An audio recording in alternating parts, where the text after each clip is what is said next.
This is Bedside, a podcast series on a mission to debunk sex. I'm your host, Tatiana, and each week we uncover stories, ideas, and expert information to help guide you on your ever-evolving journey of deep love, relationships, and good sex. Oh, and a little bit of manifestation sprinkled in there too.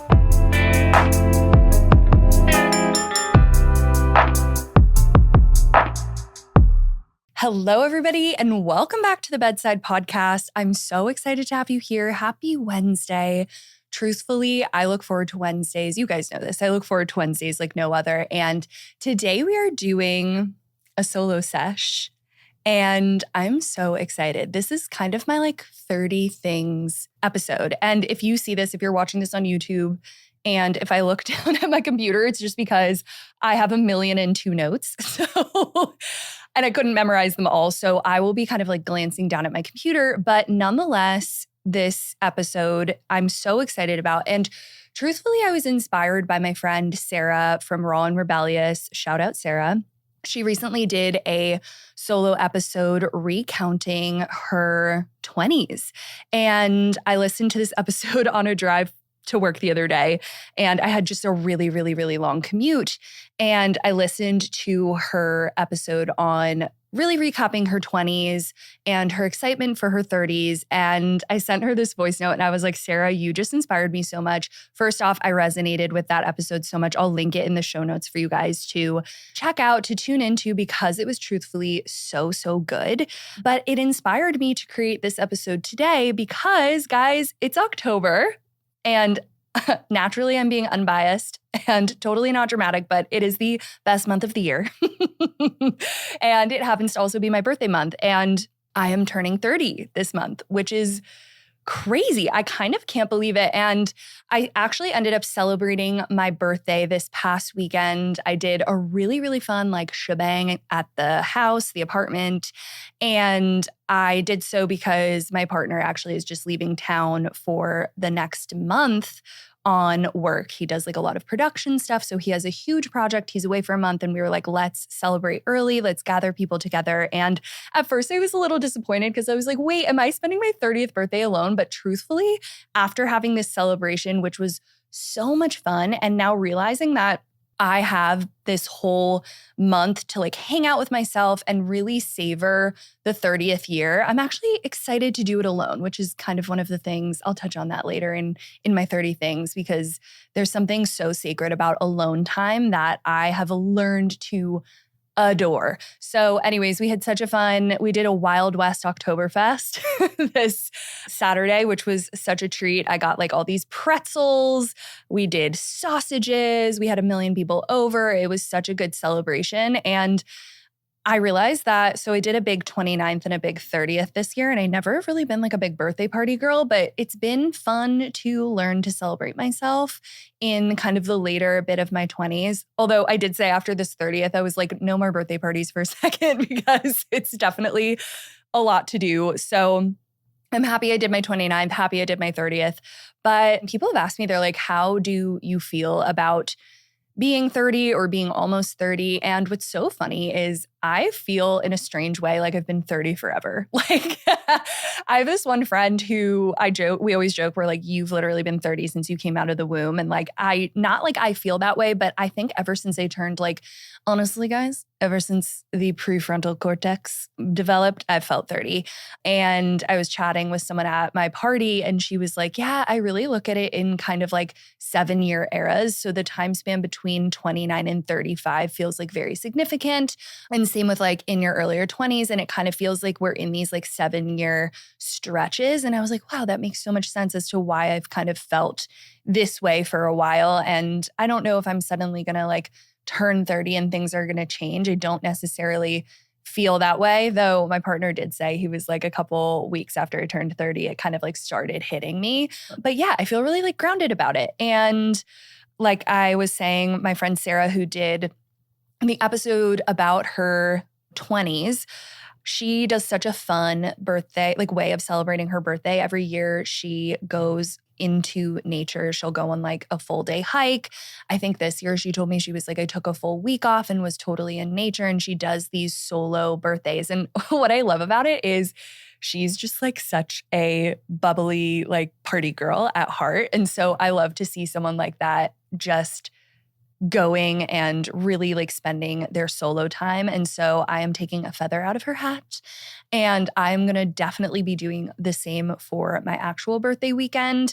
I kind of still have to put a few plans together for myself, but I realized that I really want to spend it solo and really, really reflect and give myself the time and space to celebrate myself. So without further ado, let's get into this episode because it is chock full of advice and tips and so many just learning lessons from my 20s. And I feel like there's kind of like the early 20s portion and the later 20s portion, and you'll kind of see it like fused together because I find there's such a difference there. But I have a list of 30 things that I feel like are just a lovely recap of my 20s. 30 lessons, 30 ideas, 30 concepts that just were monumental pillars of growth for me. And I hope they serve you, whether you're in your 20s, whether you've just graduated college, whether you are already in your 30s. I feel like these lessons still resonate because, let's be real, I feel like your 30s are now your 20s. Like, it's funny. Like, I feel like the decades have shifted recently. Like, I felt like a teenager most of my 20s, to be fucking honest. And like, now I enter my 30s, I'm like, okay. I feel like your 30s are the new 20s. And for sure, your 40s are the 30s. Like, I believe in that. So anyways, let's get into 30 things. So the first is, use your 20s to experiment. Now, I feel like especially in your early 20s, you are just a newborn again. Like, you are little baby giraffe, like trying to learn to walk in the world. You have just been through 18 years of schooling systems where you are thrown into groups, you are in group mentality, you are walking step by step with your peers. And the second you graduate college or the second you leave the school system, you know, whether or not you go to college or not, you are like a little newborn again because you are no longer in the system. You and your friends are starting to kind of do different things, which is totally fine and it's totally normal. But like, I just want to drill in that this is all new and we are like suddenly like thrown out of the nest trying to learn to figure it all out. And this is a time to experiment, and it's to experiment with your likes and your dislikes. And I honestly think like it is just a time to allow yourself to just lean into the unknown in that sense. Like, figure out what is your beat and what isn't. And it's a really, really impactful time to do so. And this kind of leads into my second tip, which is kind of contrary to a little bit of the belief system that I have now, but it is be reckless.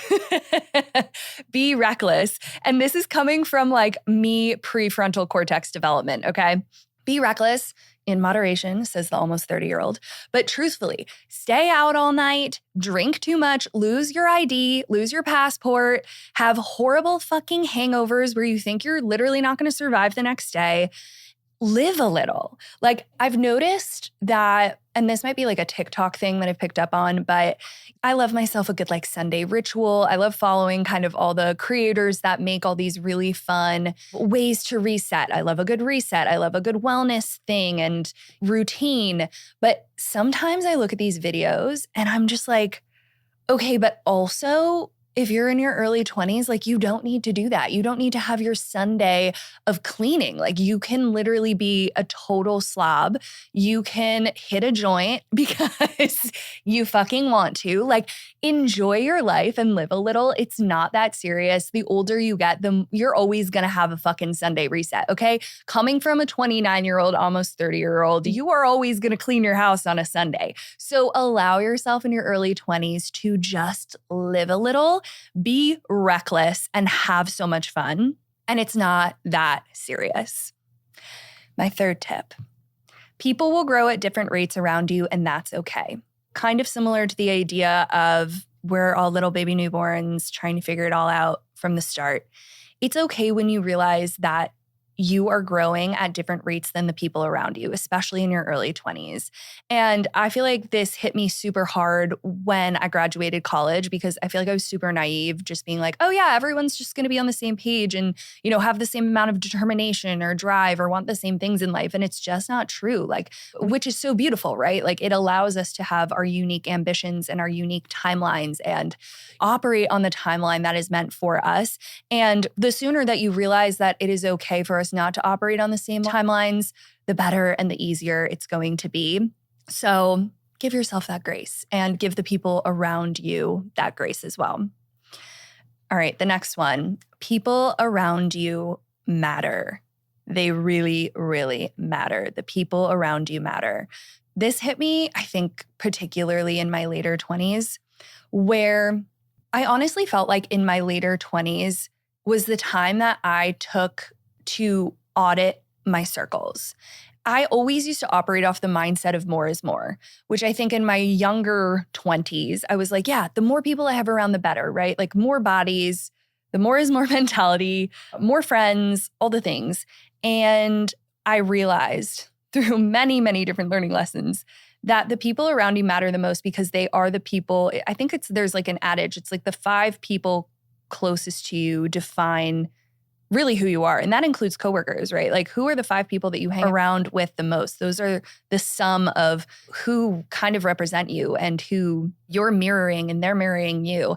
And so building that really solid group around you is super important. But the thing is that it takes time too. And I feel like I think it was 28. It was 28 when I was like, damn, I feel like I've actually created a really solid group system, people, core, friend relationship dynamics around me that actually felt good. If you've been listening to this podcast for a long time, I've been through the fucking ringer with, different friendship breakups or different transitions that kind of left me for a while having to rebuild a foundation from the start. And so it is never, never, never too late to rebuild that foundation and do it with intentionality. And it's something that is always ever shifting. And I'm not here saying like, build a whole friend group of girlfriends. Like sometimes it's just like build individual people that mean something to you. They don't all have to be friends with one another, but crafting the circle around you really, really matters. It is so important with who you let in and particularly who you don't let in. And so I really, really believe that it's the people around you who matter the most. They are it, and show up for them, right? Like you showing up for them showing up for you is going to mean the world. So community is everything in that sense. Number 5, people will show you who you are and remember you have a choice in the matter. You don't need to stick around. Woo, that's a big one. Let people show you who they are. Let them show you and then make the decision and have the choice in the matter of whether or not you want to partake in that relationship, whether that's a romantic relationship, whether that's a friendship, whether that's a coworker or a boss. People are going to show you constantly who you are. You have a choice in whether or not you want to be a part of that, right? I think it's, this kind of goes along the line in breakups of all different sorts. Like, it took me a long time to realize that I had a choice in this. I think the people pleaser in me, I was very conditioned around this, felt like I just had to accept or malleate around different people. And the real truth of the matter is that you have a choice. Relationships are an active reciprocal choice, and it is each person choosing one another and participating in the relationship, right? And so you have a choice in that, and it's okay. I've had relationship dynamics where I had been friends with people for 10 plus years and realizing that it's okay for me to graduate potentially from that relationship or shift what that dynamic looks like or shift the levels of closeness that I desire to have around that person. And you have a choice in that matter. So use that choice and use your discernment, going back to the former tip of the people around you that matter, right? Like we can use our discernment and choose and choose and choose again. The next one, you have permission to go from good to great. These are all kind of interconnected, you guys. We're on like a big like relationship section of my advice here, but I want to say that again. You have permission to go from what's good to what's great. This is what got me through probably some of the hardest or lowest points in my life because you are always, always, always, always in the driver's seat of your life and choosing really intentionally the worthiness that you see around it. Like I had so many circumstances, I'll like stick specifically to relationships. I'll specifically speak to probably one of the biggest friendship breakups that I'd ever been through.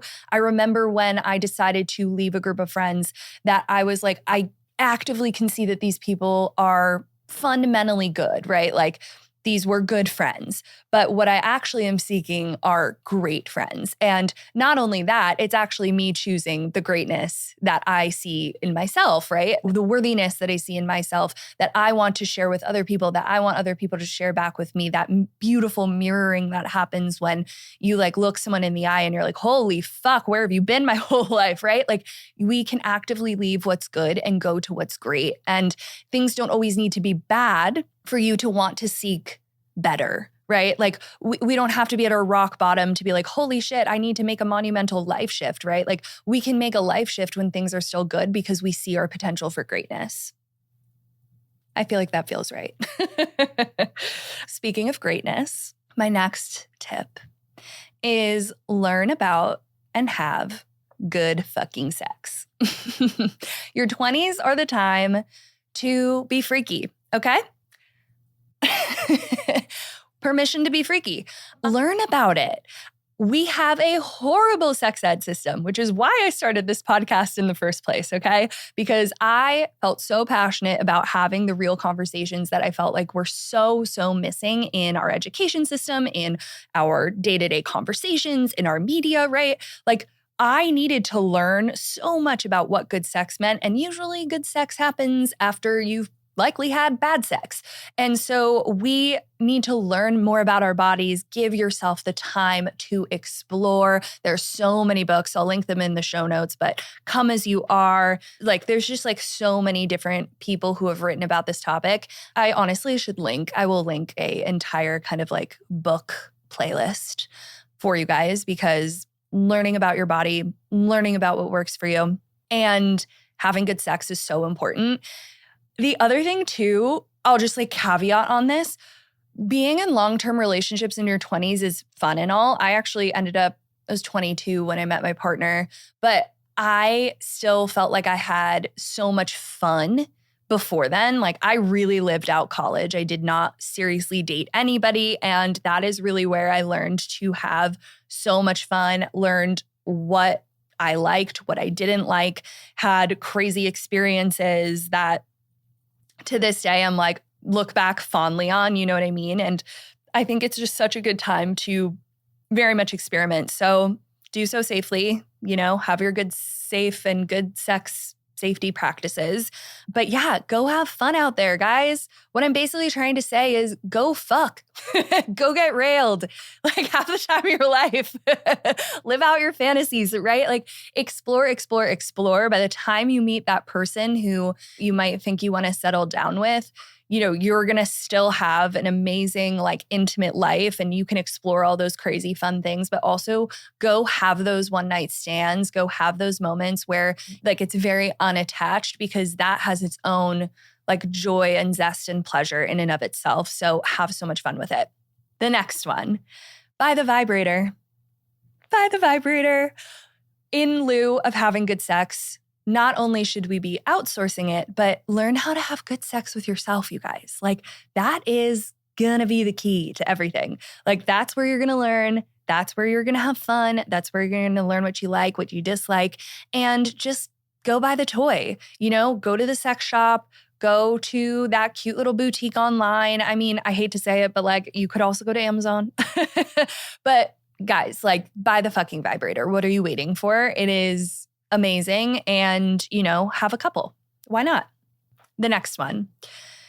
Number 9, go to therapy, forgive the past, and take accountability for the future. So your 20s, and not just your 20s, your lifetime, we will be in a lifetime of learning and healing and growing and right, like that is always going to be an ebb and a flow in our process. But Your 20s are such a good time to go to therapy and really just explore whatever the fuck just happened for the past like 22 years. You know what I'm saying? Like we've kind of just been like thrown into it. And so now all of a sudden learning about your role in this world, your purpose in this world, you know, looking back on things that happened to you or things that were impactful. It's a great tool to get into. And truthfully, your mental health and your mental well-being is number fucking one. So go to therapy, get into it, fucking cry, fucking rage, see the bottoms of the bottom, and then forgive the past. And then take accountability for the future. And I always say, I've said it before, forgive your fucking parents. Like have a year or two where you're like rageful or however long you need to be rageful. I'm not going to give you a time. Right? Everyone is just doing their best in this world. So the second that we can feel our feelings, give ourselves the time and space to do it, not ignore it, not suppress it. Oop, nothing ever good comes from that. Once we can do that, we can finally give ourselves time to heal and forgive whatever went on in our past and take accountability for our future because no one else is going to do it for you. So take your life by the reins and get to it. I promise. It is the best thing you'll ever do. I've been in and out of therapy since my early 20s, and it's a godsend. So there you have it. Number 10, be it before you become it. Ooh, this is a good one. Be it before you become it. We all have dreams. We all have desires. We all see a future for ourselves. We all have hopes. We all have passions, right? And sometimes we look to it and we're like, ooh, it's just so far away, but I don't know how to get there. You know what you need to do to get there? You need to be it before you become it. You need to act the part. You need to embody the part. You need to take that glimmer. You need to just follow that. And no one is going to be ready. It was so funny. Like I had a conversation with my mom. We were in Palm Springs like a couple months ago at this point. And somehow like the topic of like kids or marriage came up, something like that. And my parents are like, they're really cool in the sense where they're just like, they're kind of like hands off. Like when you need something, like they'll like drop like a truth bomb or like wisdom or like hold your hand through it. But they're very much just like, we trust you. We've raised you. Go on now. So I don't like get like lectured about life advice. But my mom said something really interesting to me. She was like, you know, you'll never be ready for those things. And to hear it from her, I was like, oh, like I kind of like tilted my head. I was like, And it made me think like, you're never gonna be ready for it. So we might as well be it before we become it. And we might as well act as if. And we might as well just take it as it comes, right? Like we're going to be in a lifetime of pivots and, you know, orienting to whatever is thrown at us. So I love this tidbit of advice. And I feel like it's something that in even the monthly manifestation process that I developed, I talk about this a lot. This goes back to really the archetype development and, you know, having your monthly archetype of allowing yourself to visualize, align, attract, and be that version of self so that you can call in those amazing, zesty, just juicy desires that you have. Next one, number 11. Connect to a higher power and source. I also love how that was number 11. That wasn't even intentional. That's a good little angel number. Connect to a higher power and source. I don't care how you were raised or if you're religious or if you're not, but I really believe that the second that we realize it's not just us, that we have a support system around us, whether it's through nature, whether it's through spirit, whether it's through our angels, whether it's through our guides, whether it's through God, whatever it is that you believe in, having that connection to some sort of higher power is so freeing. And I feel like this connection has always been a part of my life in some way, shape, or form. But I would say in my later 20s, it started to solidify more and more. And it's felt so good because in moments where I feel out of control or like things are really messy or confusing or hazy, which happens because it's fucking life, when I can take a beat and be like, holy shit, I'm just gonna like take a pause here. Maybe I'm not the only player in this game, you know? Like maybe I am not just the only one who needs to be figuring this out right now. And a lot of times I'll just kind of have this moment of deep knowing which has come through a lot of kind of like reading and learning about different types of faith and spirituality and connection to the universe. Gabby Bernstein is a huge resource that I feel like is such a good like entryway into Spirituality 101. Knowing that you are always guided and you are not alone, right? Like we are never, never, never alone. I'll get more to this later. Connecting to that is major, which leads to number 12. Nature is healing and so is travel. Guys, when life is shit, just get outside. Like stop looking into these tiny little screens. Nature is so, so healing. And just taking a little bit of time to change your pace and space is exactly what nature does. Whenever I feel like I'm like in a pickle or in a bind or just don't know what to do next, I say to myself, I'm like, how can I change my space or my pace? Which usually means going outside. Maybe I need to like amp up my pace and like do a crazy workout or, go on a run outside, or maybe I just need to go on like a slow walk or whatever it might be, right? Like nature has the answers. It has the healing frequencies. It is exactly what we need. It is the fucking medicine. So that is that. And I kind of tied travel in there too, because I think traveling is so important. Just seeing outside of your environment, learning about the world outside of you, and especially leaving the United States, like leave the bubble of the US and see the rest of the world. And it's kind of like a breath of fresh air sometimes. Okay. Number 13, manifest the shit out of your life. I feel like that's all I need to say. Just manifest the shit out of your life. Use code manifest, head to thebedside.co, get your monthly manifestation journal. I have an entire process there for how to craft your monthly archetype, visualize, align, and attract to your dream life. Do it in a daily practice that feels so good. This is so possible for all of us. And once we kind of harness the connection and practice of manifestation, I'm telling you, like, it runs for you. It's like you going back to the tip on being connected to source. It's like sometimes it's like your hand's not even in the pie anymore, or whatever expression I just made up. Like your hand is no longer orchestrating this. And when you get into a system that works for you, it is so, so beautiful. And I kind of look at my life like pre-manifestation and post-manifestation. And I only started manifesting in my later 20s, but I'm telling you, that shit works. So manifest the shit out of your life. Number 14, progress isn't linear and it's messy as hell. I think for some reason, like in my early 20s, oh my God, also, let's talk for a freaking second about the Forbes 30 under 30 pressure. That like really ate me alive for a second. I was like, I have to make something of myself before I turn 30 and I need to be a billionaire before I turn 30 and like have a like Fortune 500 company before I turn 30. What?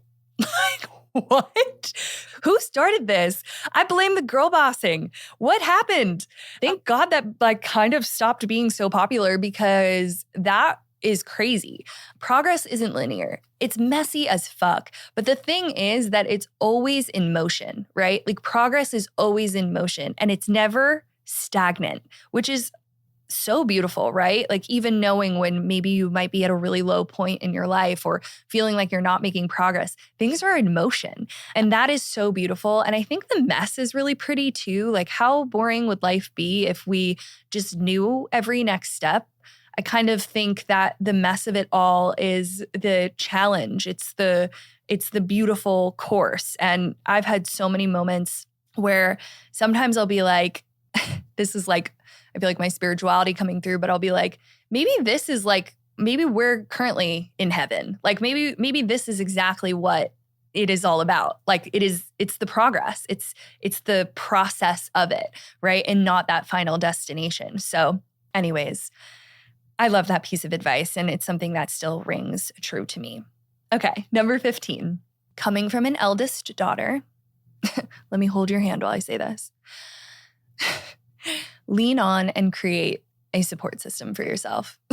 Okay, I'm watching you. If you're an eldest daughter, if you're an eldest sibling, hear me the fuck out. Create and lean on a support system. If you are I do it myself girl, I always figure it out myself and I just need myself.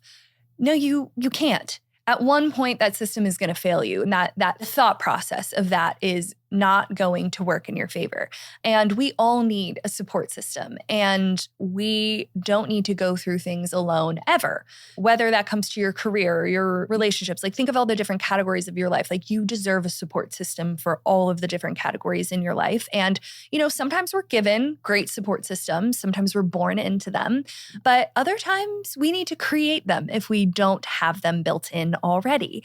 Consider yourself really lucky if you have an awesome built-in support system in your life, but also don't consider yourself unlucky if you don't, because we have the power to create that for ourselves. So I have a couple episodes about this. I'll link them if you are curious about kind of more about how I've created a support system for myself in the past and what that looks like. But I'm talking friendships, I'm talking acquaintanceships, I'm talking chosen and your biological family. I'm talking about a support system of healthcare providers. I'm talking about the support system of your own spirituality and connection to source, right? Like, we have buckets of support systems that we can fill and flourish. And the second that we recognize that we're not alone in any of this is so freeing. And I think that was a big unlearning for me in my early 20s. I was like, wait, I don't have to do everything on my own. I can choose and create and craft a support system. That was awesome. And so, words of wisdom from a do-it-yourself girl and an eldest daughter. Speaking of, I feel like this is a good transition. Number 16, burnout isn't cool. Master your nervous system regulation. You guys, I am like the queen of having burned out in the past. Like, I would find myself being like burning out, fixing myself, doing it again. And I was like, wait, why am I on this roller coaster of burnout? For what? So it's not cool. If you have a job that is burning you out, that's not cool. If you have people around you who kind of incentivize burnout, that's not cool either. And mastering your nervous system is going to be the key to regulating, not getting to a place of burnout. And I feel like a big thing for me was figuring out and learning that productivity isn't time-based, it's energy-based, right? Like, this was a huge, I think, thank God we culturally finally understood this over the pandemic, where pre-pandemic, it was like butts in seats, like you were chained to your desk, like everyone's eating their sad desk salad at lunch, like they had to just time-wise be glued to the computer. That is not true. And it is not the case. And thank God we've drilled it into our tiny little pea brains that our productivity is much more energy based than that. I used to literally be at my desk jobs in New York City, just slaving away, and kind of energetically, I'd be so spent for the day, but I'd still have to stay there till 6:30. And I just remember being like, this is kind of weird. But yeah, it's all about energy. It's all about cultivating that energy for yourself. Also, preserving the energy. I, in my 20s, used to kind of expel myself at all costs because I used to be a yes person, which kind of segues me into the next lesson, which is learning to say no. So I'll kind of fuse these two together. But I used to be a yes person all the time. And when you were saying no, yeah, you might be saying no to other people, but you're saying yes to yourself. And that's choosing yourself. And so I learned to realize about myself that this is actually a perfect example, because I'm someone who, I'm very energetic. I love socializing. But when I'm not in a socializing space, I just really am not. I'm not on. And so learning to even say no to certain social obligations or things that I know I'm not going to show up as 100% myself. I think one of the things that I really don't like to do, and maybe you can run with this too, because the second that I realized this, I gave myself so much permission, was that if I know I'm not going to show up as 100% myself, I don't want to be there. That's not the foot I want to put forward. That's not the face I want to put forward. I really don't like operating at an 80% self. I don't feel good. I question things. I feel like I don't make the right decisions for myself or for others, right? And it's linked to kind of fizzling out on that energy and operating off of that burnout. And so when I say no to certain social obligations, I don't feel guilty anymore, because I know that if I had showed up, I would be kind of half of myself. And I don't like that. It never feels good. It doesn't feel good for me. It certainly doesn't feel good for the person who's expecting or hoping that I show up with the vibrancy that they want to see and that we hope to receive when we, from one another when we have our interactions with each other. So that being said, preserve your energy, learn where to preserve it, learn where to expel it, and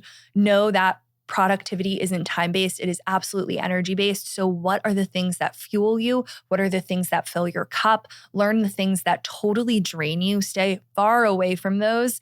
And I could go into like all of the things that give me energy, but I'll save that. I feel like that's kind of like a fun little side tangent, but there's so many ways that we can fill our cups every single day that are giving ourselves the energy that we need and we deserve.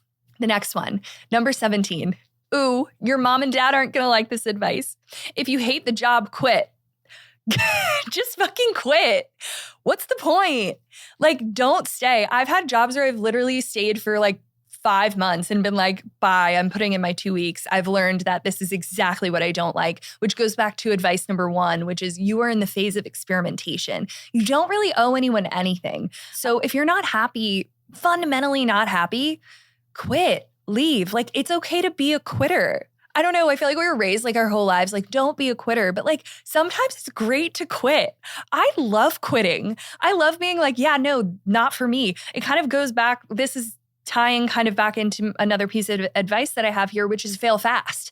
Learn how to fail really fast. And that requires quitting at times, right? Being like, okay, this isn't working. We need to pivot. And so I like this idea of allowing yourself to be a quitter. Quitters rule. All right, next one. Show up for your dreams and really, really show up. You guys, if you have a big dream, you were given that for a reason.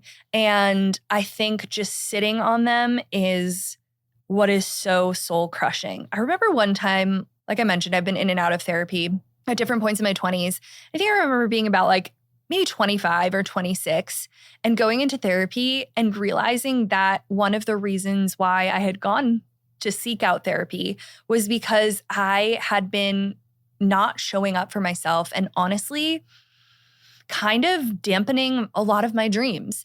And the second that I kind of built the foundation and support system, right? Those were things that I felt that I was lacking at the time because I can really empathize why people don't show up for their dreams. I've been there. I've had to create systems around that and do a lot of work and digging and healing around why I wasn't doing it.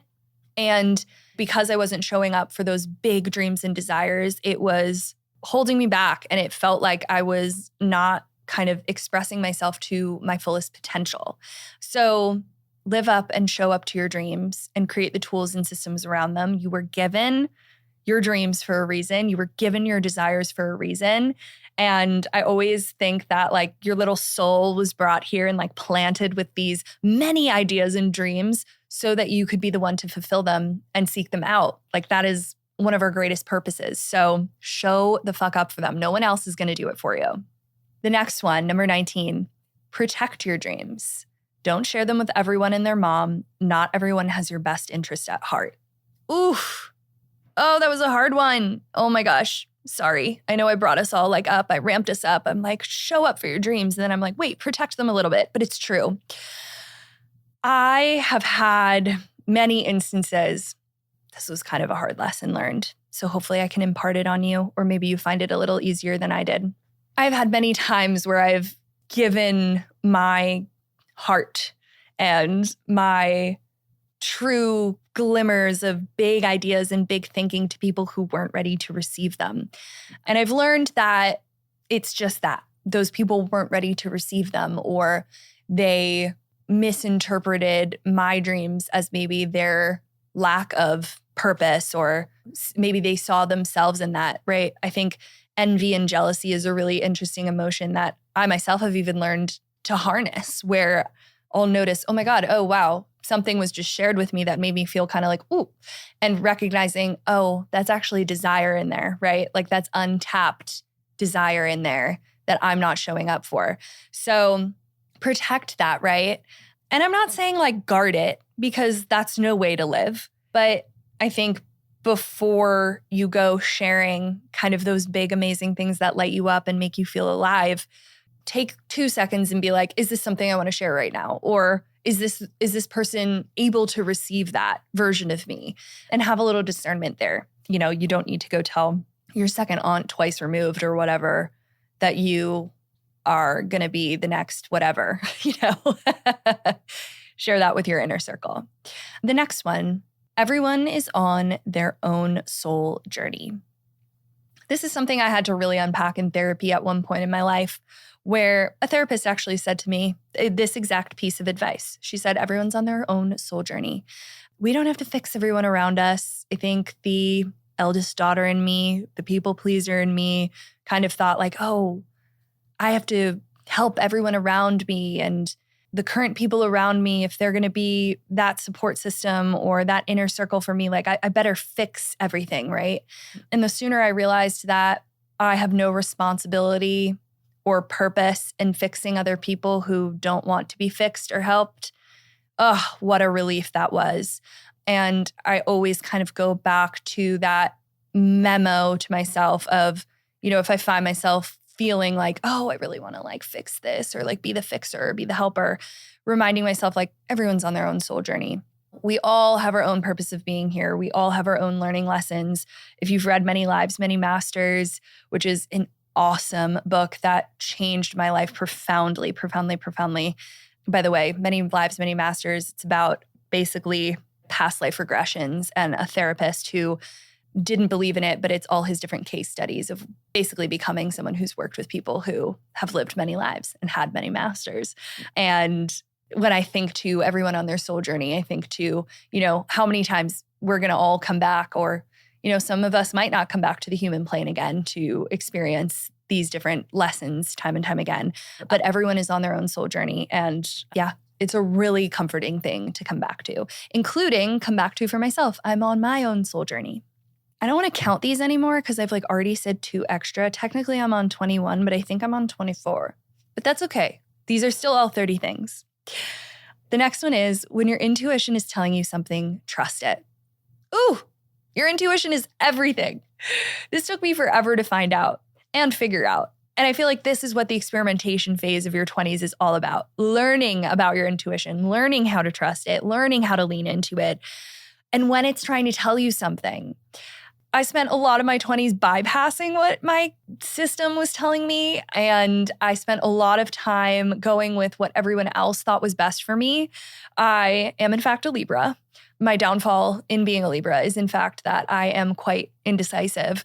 So learning to be more decisive has been a big journey for me. And yes, while I joke that my horoscope speaks accurately, I also mean it when I say that learning to trust your intuition and be in the autonomy of your own decision-making is such a key and something that I really felt like I came into, especially now. I feel like at 30 or almost 30, I feel like I truthfully trust my intuition, and it's something that's going to grow with you and evolve with you. It takes a while to kind of create that intuitive trust with yourself, and you are going to fail and you are going to want to quit and you are going to make mistakes, quote unquote. But I never believe in mistakes because I truly believe that we are always moving on our highest timeline and detours are always detours in the right direction. So trust your gut, learn from it, learn how to operate from that place. And it's okay to trust fall with it for the as you're getting more familiar with it. But it is something that is key, and it is never wrong. Next one, learn how to emotionally regulate. Don't make other people's shit your shit. Ooh.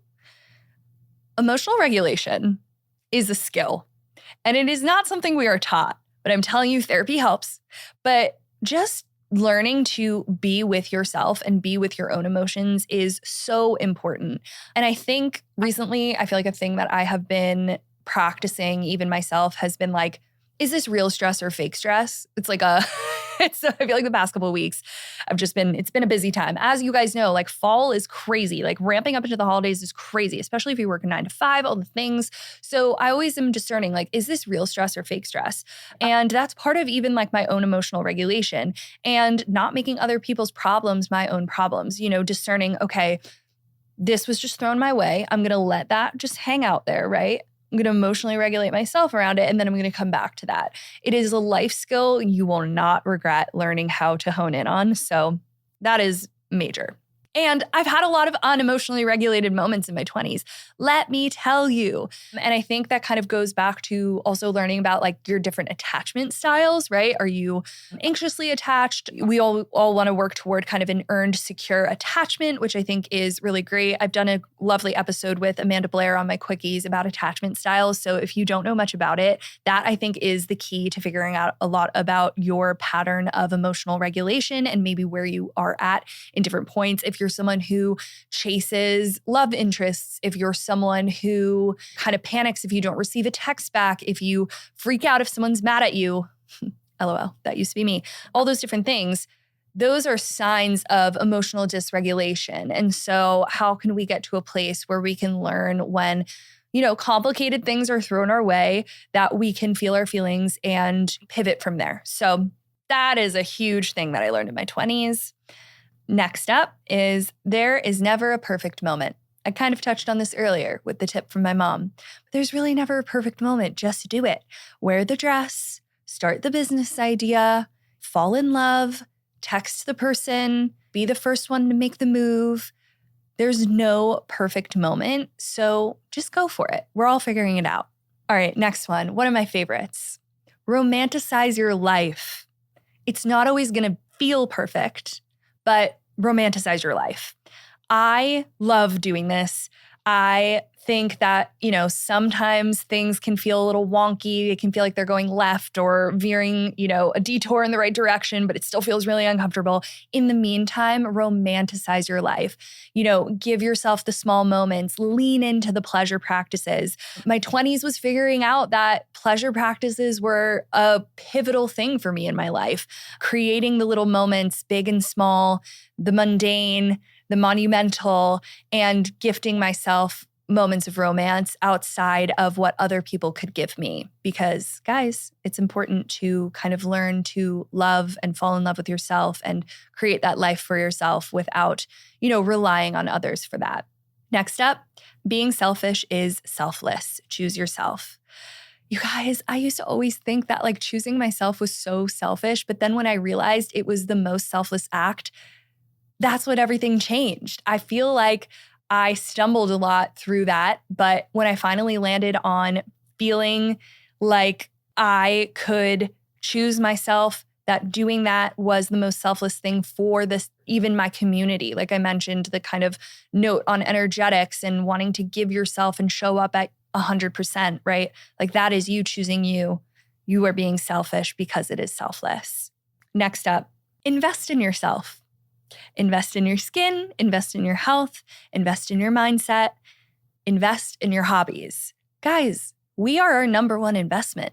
The second I started looking at it in that sense, I was like, oh, wait, like these aren't just things I'm doing. I'm actually investing in myself and who I want to be and how I want to be. And that is incredible. Also, like that side note of having hobbies, huge. Don't just define yourself by what you do or your work, define yourself by all the little things that make you you. And it doesn't necessarily mean you have to do certain hobbies. I love going to different classes, but it can be the things that you do in quiet that no one really knows about, right? Like the little things that fulfill you.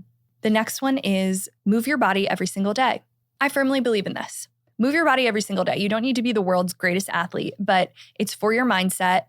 And I always think of that first, right? Like moving your body, I always call is my brain bubble bath. The physical attributes of movement come later, but move your body in some way, right? Like we have a lot of stored up energy. We gotta get that moving. We gotta get that going. We gotta kind of expel that, input that. And so moving your body in some way every single day is so important, even if it's just like your walk to work. I love walking. Moving your body through walking, chef's kiss. And my last tip of 30 things. Number 30, love your own company. You guys, we are our only longest guaranteed relationship in our lifetime. Like it's us. Like we are the longest guaranteed relationship that we will ever have. And loving your own company is falling in love with yourself, falling in love with your life, romanticizing your life, showing up for yourself, and being okay with being alone and being in your own solitude. It's so much fun. It's exactly why I'm going to be spending my 30th birthday doing me, being alone. Even though I'm still hashing out what that plan looks like, I am so excited to lean into what that day is going to be. And learning to love your own company is just like, my mom always is like, you make yourself crack up. I'm like, I do. I think I'm the funniest person in this world. Like, I want to always be able to make myself laugh. So learn to love your own company. Learn to love yourself through and through. You guys, with that said, those are my 30 things as I'm entering my 30th year, which is so crazy and it's wild. And I can't believe I'm here, but also I feel so ready to be here. And I hope that these tips resonated with you in some way. They were a lot of learning lessons that I had to go through somewhat painfully at different times, somewhat easily at other times throughout my 20s. But I am so proud of the self and the version of self that is here, that is showing up, and that is so excited about life all around me. So run with these, jot down what resonates with you, take notes, journal on some of these topics. I feel like I could almost make some like journal prompts based off of these, which I probably should. So keep an eye out on the Instagram because maybe I'll do kind of some journal prompts along these, or at least I'll share these in a notes form so that you guys can save this, see it in maybe a shorter form if that's something that you want, in a little bit more of a succinct list. But nonetheless, thank you so much for tuning in. I love you guys. Happy 30th birthday to me. So crazy. And I will catch you next week. Thanks so much for tuning in. Bye, everyone. Thank you for listening to the Bedside Podcast. I hope you loved this episode as much as we did making it. If you have any feedback, questions, or suggestions for future episodes, or if you just want to chat, don't hesitate to reach out to us at The Bedside on Instagram and thebedside.co online.